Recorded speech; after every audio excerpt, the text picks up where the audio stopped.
Greetings, dear viewers. Welcome back to 6 Degrees of Connection. And Jason, please, I would like to yield the floor to you. Hello, everyone. Welcome to our platform of 6 Degrees of Connection. I am Jason Bell. Today, we have our friend Leslie and his friend Melanie Bolden, and we're going to share a discussion about Philadelphia, in which both of them are natives. They're going to discuss with us historical facts and likes and really the accommodations of the cultural aspects of Philadelphia. So I would like to yield to Leslie, please. Thanks, Jason. Hello, everyone. We are here with a guest from Philadelphia, and she is going to tell us a little bit about herself and what she likes about the city of brotherly love. Melanie? Thank you. Hello, everyone. My name is Melanie. I am a native of Philadelphia. I'm a healthcare professional at Temple Hospital, and I'm also a certified integrated health coach. One of the many things I love about Philadelphia, I have a background in dance, and the arts have been a big part of my life for many years. What I love about the city is its rich history and culture. Philadelphia is definitely a restaurant town, and depending on where your interests lie, there's so many things for you to do. The cost of living is also relatively reasonable. I love the area where I live in the city. I live close to Kelly Drive, so it's nice to spend a Saturday, running along the trails. I actually ran into my father a couple of weeks ago. But Philadelphia, there's so many different pocket communities, and there's so many areas of the neighborhood where even when you're in the city, it feels like you're in the suburb of Pennsylvania. It's a great city. My family's here. My father, my mother both went to school here. It's a way of life for me. Right now with everything going on with COVID, I have the ability to walk to and from work, because I'm just not comfortable riding, public transportation. A lot of people are not really adhering to the social distancing, and as a healthcare professional, it's so important that I take the necessary precautions to protect myself and not really subject myself to an environment where people are not practicing safety measures and putting myself at risk for that. I don't know, Leslie, what has your experience been when you were living here? Oh, I thought it was great. I thought it was, great diversity. It's a city with a lot of diversity, but also a lot of style. A lot of style, a lot of good times, and as you mentioned, Kelly Drive. This is a park that's near the river in Philadelphia, and it's a beautiful park. Oh my God! There's Boathouse Row, there's restaurants, there's a gymnasium along there, and I used to go there and just jog every weekend, doing the 9 miles. It's a 9-mile run around. And it's great. It's a beautiful place. It really is. And we prepared some collage, and we will ask nicely technical support to show it to us. So I hope you both can see it and can comment on it. Maybe you can recognize something, or maybe we can test knowledge of a history. Jason. So I can't quite make out. View the collage. No, I can't see it. I can't see it either. You need to slide there, remember? So you were slide turning over to the right. Okay. Let's see what we got here. We have the love symbol, the art museum.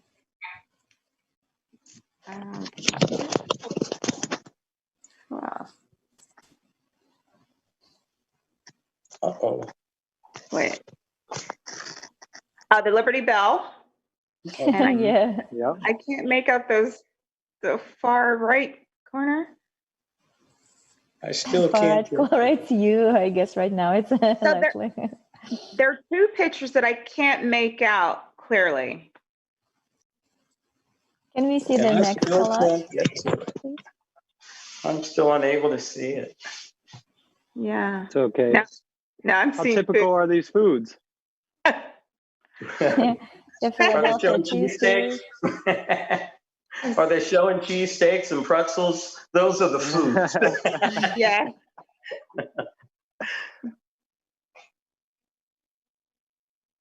Is that cheesecake? Yeah, it is. Yeah, the Philadelphia cheesecake. Mhm. There we go. Okay. Yeah, it's very interesting about like to prepare for this broadcast. So you start to read interesting facts, fun facts, history facts about states like cities, and every broadcast is something new. So you're very, very like you say, wow, I didn't know that. I didn't know like about cheesecake. Yes, I have it almost every week, but I never knew it comes from Philadelphia. That's right. That's right. Yeah. And I'm also curious how people in Philadelphia envision society, like creative and constructive one, society in which everyone can be happy. So please share with us. Melanie.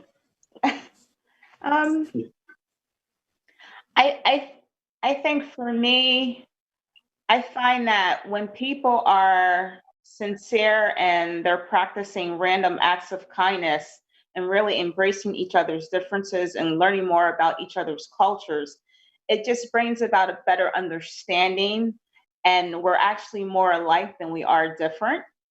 So I think really being open to the learning process and open to sharing ideas, even when you may not agree,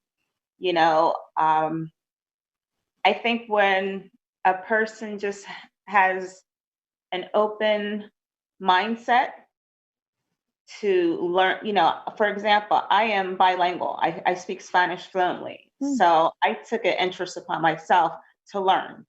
And I also use it a lot for my job. So having a better understanding of someone else's culture, being able to communicate with them in a way that will put them at ease. I work with a large Hispanic population, people who are native, they've never learned English as a second language. So being able to make them feel comfortable, communicate them in a way that they understand, I think you can share just your interests as far as learning and being open to other cultures and exploring their cultural background as well. So I think just learning to be patient, be kind, be transparent, and just take on an interest in learning something new about someone else or someone else's culture, and just really being open to I don't know. Did I answer your question? Did I? Absolutely. Yes, I course, absolutely of agree course. with you. Yeah, I think that the like foundation for society, it should be, right? Mm-hmm. Absolutely. Yeah, I think the Transparency, idea of learning another language to put other people at ease shows such a respect for other people that are not that doesn't speak the same language as you do, and making that easier for them is such I'm sure they just felt so wonderful about that, to know that they can actually sit down with someone like yourself and you're able to speak their language, and they don't have to be afraid that they're not able to speak English. That's such a great thing. It really is.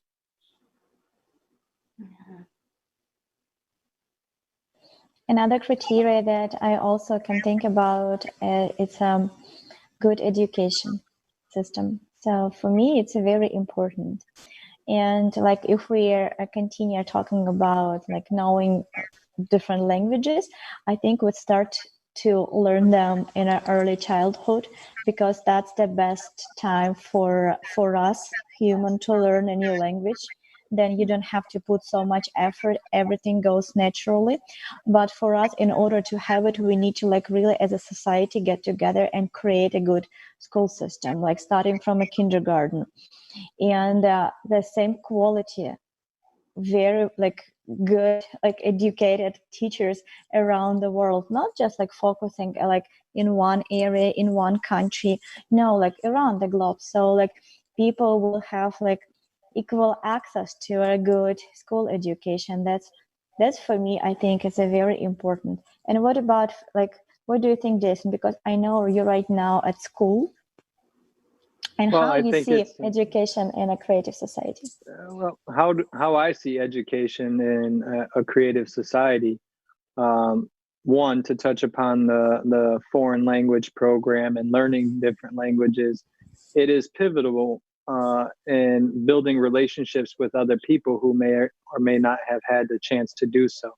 And if that was accessible to all people at an early age, I believe there would be less of those communication barriers that inherently create problems that don't have to be there.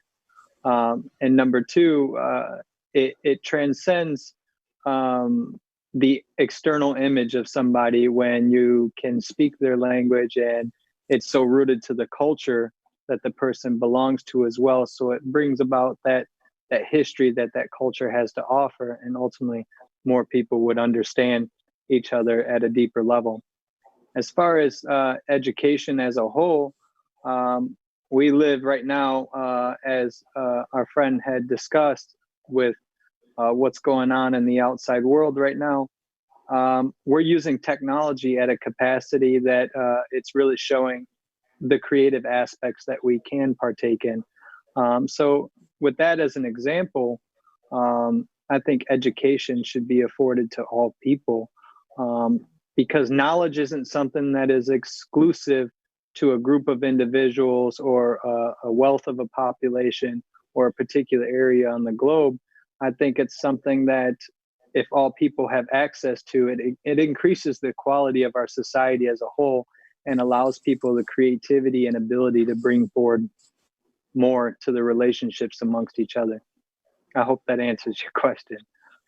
Yeah. Yes. Mm-hmm. Jason, I definitely agree with you. When I think about just the public school system here, and when I was first introduced to languages, it wasn't until sixth grade. Yes. I think that when, the elementary school years, it's so critical because I think you retain information better. So if you're introduced a language at, say, like maybe first grade, and then by the time you get the sixth grade, you have the possibility to learn maybe 2 different languages by that time. But when you're introduced to languages in sixth grade, and then you have it from in junior high school, and then you may study another language when you're in high school, you're kind of put at a disadvantage. When you look at other educational systems abroad and just how their curriculum and their structure is built, it's very different from Americans. My mother is a retired elementary school teacher. My stepmother is from Cuba. She was the ESL teacher. So, when you look at other cultures and when they're introduced to science or languages, I feel that as Americans, we're so far behind in some ways. However, like Jason touched upon, technology has been such a profound tool, and how we're using it just in healthcare and, research. It's just, I think if we could come, when you think about our fellow Americans in China and just their educational system and just the structure and the discipline, I think if that were implemented in American culture, how far advanced we would be as a society. I mean, there's no limit to what the youth could accomplish and our future leaders. So I think that's something that we should look at as a whole, just the curriculum. I mean, they're taking away so many programs like art, because of funding. We need to create, from a government standpoint, just being able to get the funding for schools and allow children the opportunity to learn and advance. And, you know, when you think about what they want to be when they're older, they'll be so much more prepared by the time they get to college if that foundation was planted at an earlier age. Mm-hmm. Yes. And when I'm thinking about like higher education, like after the high school, so I would love to have like free education. So I don't want that that there, like, for example, you have very gifted child and you just basically don't have an opportunity to send him to college because like tuition is too high for you. So I think it's unfair, and I really would like to see in a creative society like very good quality free education for everyone. So it doesn't matter in which part of the planet you live. So it's like I'm thinking in a broader spectrum, not only like to like US related, but also to the different countries. So for me, it's also very important.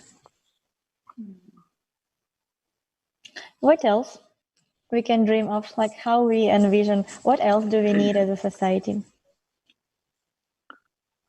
Well, I imagine such a society, and maybe you guys can touch upon this as well, in which there's unrestricted access to sharing the cultural treasures of each and every single country, so that all people are aware of each other and where each other come from, and why certain groups of people have certain traditions, and then the oral histories that come with them. What do you think, Leslie? Well, I think that's very true. The idea of medical and people coming together in a sense of togetherness and really looking out for one another along that aspect. My question for Melanie is, what do you think about free medical across the world? What do you think about free health for everyone? What is your idea of it? And in your thoughts, how could we as a people, we as a world, we as a place of resources in every state and every country make that happen? I think if healthcare were accessible to all, I think people would be more proactive as far as preventive health. Mm-hmm. I always look at things from a holistic point of view. My mother's a diabetic, so for me, you know, someone being able to have access to healthcare, being able to take those early detective steps so they can find out what their risk factors are. You know, when you think about health and disease and just how we can prevent certain diseases just through diet and exercise, being able to have that access to medical, educational resources, diabetes prevention programs. I mean, I think we would have a healthier society. When you look at just the obesity rate, people who are smoking, like cancer, if that information was available and accessible, could you imagine just a healthier society that we would have just through preventive and educational information, classes for, you know, people who are at risk for diabetes or people smoking cessation programs? Having those resources available, people could do early detection. They could implement those healthier behaviors at an earlier standpoint, as opposed to waiting until they're already diagnosed years later. Then, you know, they don't understand that they can reverse diabetes just through and get off of their medication. So I think having those resources available to them and affordable healthcare, where, you know, affordable prescription plans, it would make such a difference.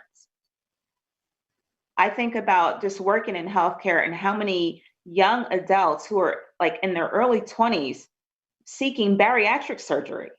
I couldn't imagine at 24 having bariatric surgery. If that information and those educational resources were available, if they had a support coach to help them with exercise, you know, the nutritional services, working with a dietitian or a nutritionist, providing them with the information and not necessarily looking at bariatric surgery as a last resort, it would just increase their self-esteem. And having that support system in place, whether it's family, whether it's friends, whether it's their medical team, it would change their whole outlook about how they look at themselves and what they can accomplish just through having that information available to them. Because that's a self-esteem issue. That's an emotional eating. And again, we're coming back to education.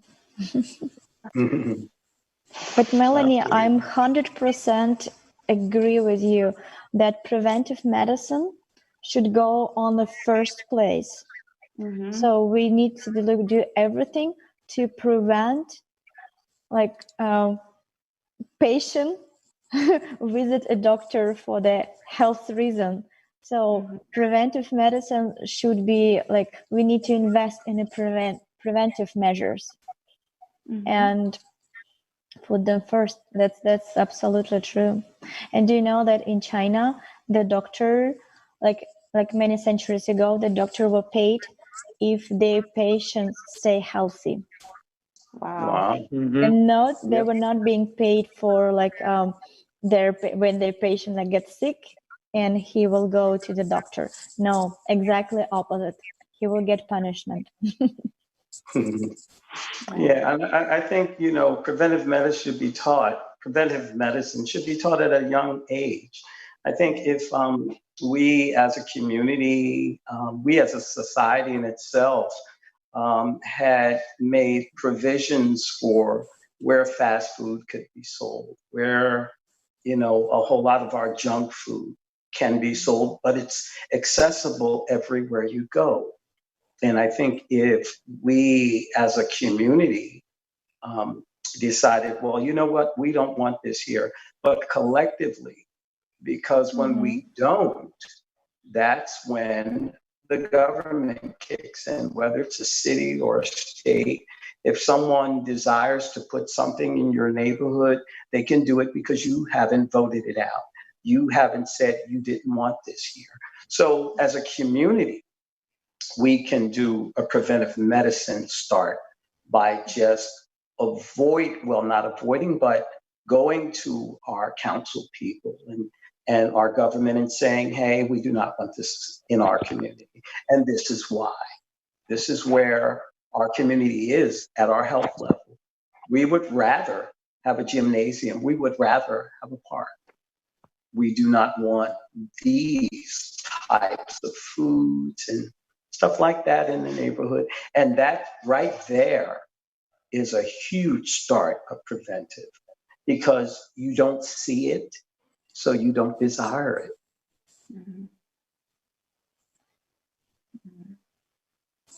Melanie, what do you think each person could do in order to start positive change in the society? I'm sorry, could you repeat the question? Yes, absolutely. So what each of us can do in order to start positive changes in a society? I think maybe starting some type of support network, you know, starting in the communities, really introducing the youth to just a better way of life in terms of their diet, their exercise. You know, one thing that when I think about just some of the tragedies that have happened in our society, no one is really looking at mental illness. And it's like such a stigma, you know, when people talk about that. The people who are suffering inside, like their parents that are just not aware of what's going on with their children. So I think having that conversation, letting know that the youth or, older adults, that you're not alone, that you have a support system here, not be afraid to talk about it, having these discussions and not just putting a Band-Aid over it. When you think about a lot of the school shootings, the children were depressed. Why is it that no one wants to talk about mental illness and how it's greatly affected to what's happening in our schools? These children are suffering. Because you look at number one, bullying, why that's still an issue in schools. What are the administration, what are they doing to address that? Mm-hmm. The government's not even talking about, mental illness. Why are we not having these dialogues? That's the good point, Melanie. And when I was thinking about such a negative things that happens to our kids, I see the answer is because we as a community allow to have negative content on our TVs through the cartoons. We have so much violence. And if you understand, the violence creates violence. So, and right now what we see is just a response of what we basically eat through our mass media channels. Mm-hmm. And that's one of the reasons why we're doing right now those daily broadcasts with the people from different countries. So we have several teams. So we hear one here in US, and we have in Europe, in Middle East, in Russia, in Ukraine.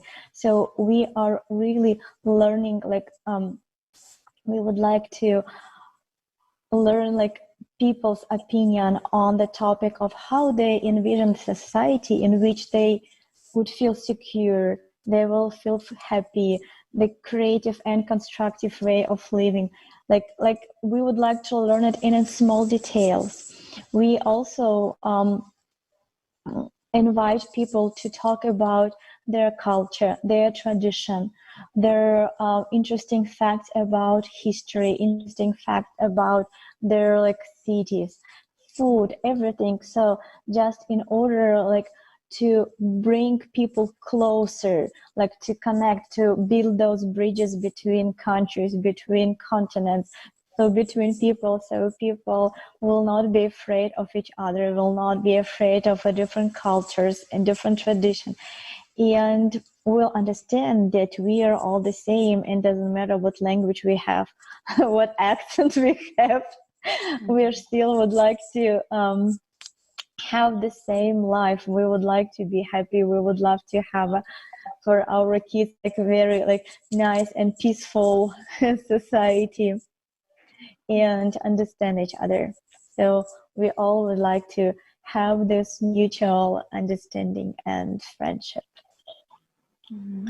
So that's why if you know anybody who can participate in our broadcast, be our next guest, share with us understanding about how society should work, please let us know. Please tag this person to this video, or maybe just invite him or her.